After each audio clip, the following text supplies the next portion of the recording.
In this video, we're continuing on with the Solving Quadratic Equations with Square Roots worksheet on the KutaSoftware website under the Infinite Algebra 1 section. There will be a link in the description below so you know how to access this free worksheet. Now, picking up where we left off with number 11, we're going to be solving for the variable within our quadratic. However, before I get started, click that like button and subscribe to my channel. Now, hopefully that you've done that. Let's get started. In number 11, we're going to need to divide by -7 at the start. That will leave us with n squared, since -7 divided by -7 is 1, and 1 times n squared is n squared, and a negative divided by a negative is a positive, so -448 divided by -7 is a positive 64.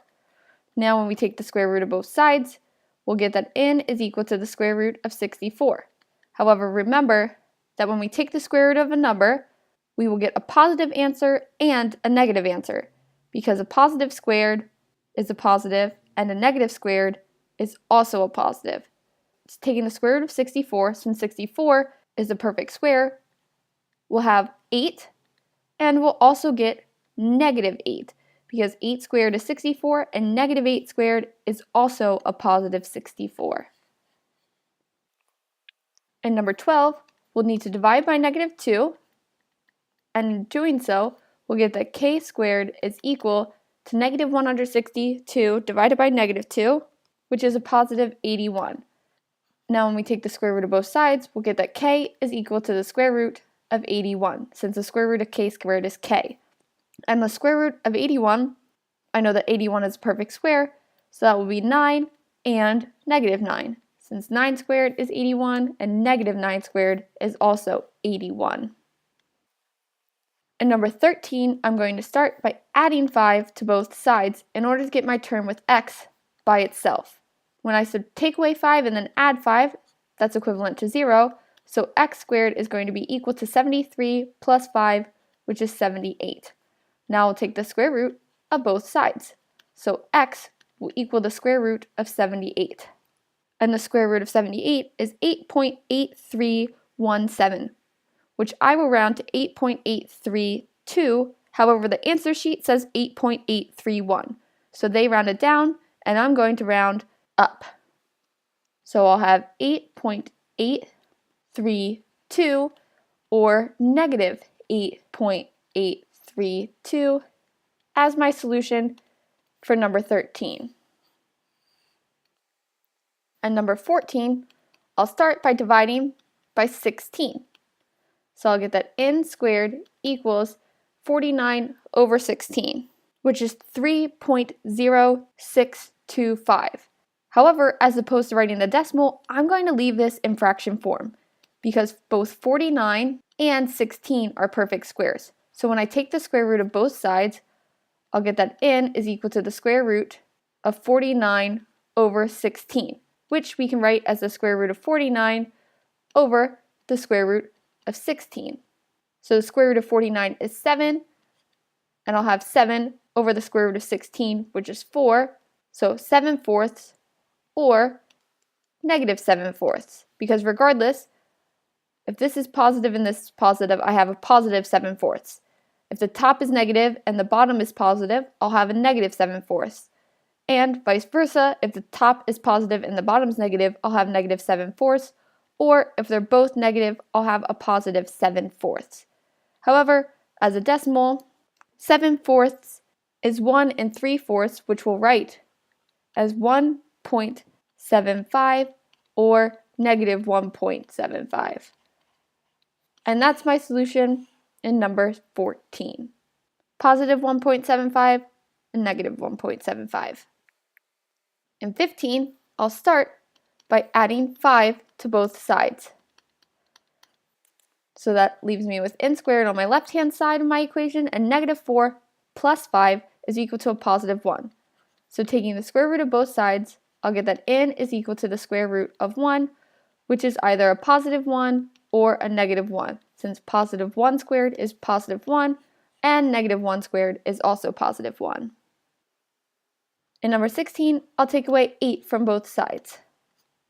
So n squared will equal 80 minus 8, which is 72. Taking the square root of both sides, I'll get that n is equal to the square root of positive 72. The square root of 72 is 8.4852, which I'll round down to 8.485. So positive 8.485 and negative 8.485 are my solutions for number 16. In number 17, I'll start by subtracting 1 from both sides.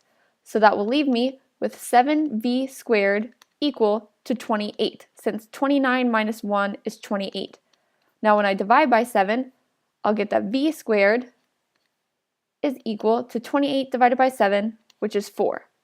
So my last step, I'll need to take the square root of both sides to get that v is equal to the square root of 4, which is 2 and negative 2, since 2 squared is 4 and negative 2 squared is also 4.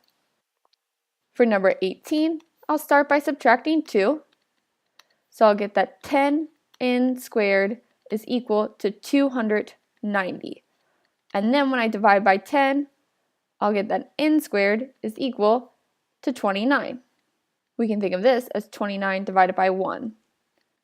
Taking the square root of both sides, I'll get that n is equal to the square root of 29. So typing that into my calculator, the square root of 29 is equal to 5.3851.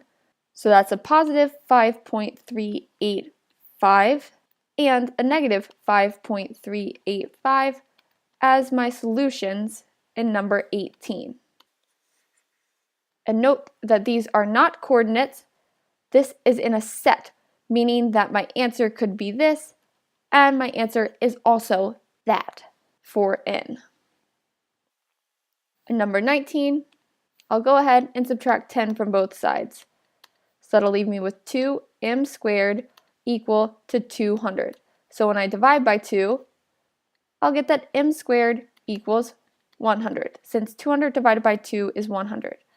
Taking a square root of both sides, I know that 100 is a perfect square. So if m equals the square root of 100, then m equals 10, and it can equal negative 10. And now, lastly in this video, number 20. I'll take away 10 from both sides, so I'll have 9n squared equal to 81, since 91 minus 10 is 81. Dividing by 9, I know that 9 goes into 81 evenly 9 times. So 81 divided by 9 is 9. Now when I take the square root, n equals the square root of 9, since the square root of n squared is n, and I know that the square root of 9 is a perfect square, so I'll have whole number 3 and a negative 3 as my solution, since 3 times 3 equals 9, and negative 3 times negative 3 also equals 9. Now if you didn't do so at the start, click that like button and subscribe to my channel. All likes and subscriptions are greatly appreciated, and just let me know that you're finding these videos useful. Continue on to the next video where I'll finish this worksheet completing numbers 21 through 28.